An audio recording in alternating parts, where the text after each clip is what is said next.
Please kindly notice that the UI has been renewed. Similar tools are grouped and after tape feature is added. Hover over the Environment Display icon in vertical toggle menu. Click to show Wind Controller. Click Wind Controller, then you will see the Wind Effect setting in Property Editor. Click Activate to activate the Wind Controller.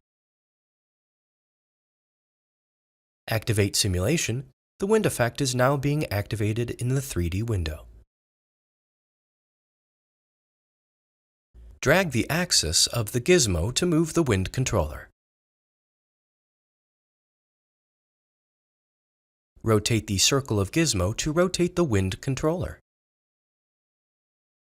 Or you can adjust the translate options in Property Editor to move it.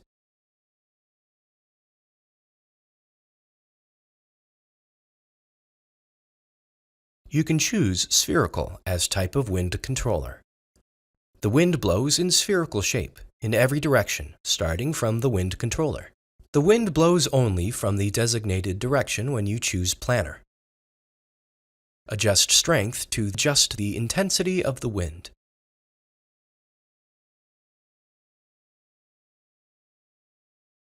Adjust decay to set the range of the wind. The wind draws an arc and blows weaker according to the value of decay. Adjust frequency to set the cycle of the wind.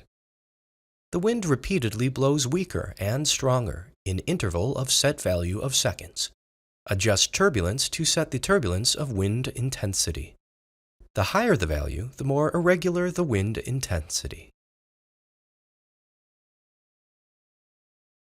Toggle off Activate to deactivate wind controller. Right-click on the wind controller. Then you can choose options in the pop-up menu. You can choose to activate wind or show wind controller. Also, you can adjust wind properties.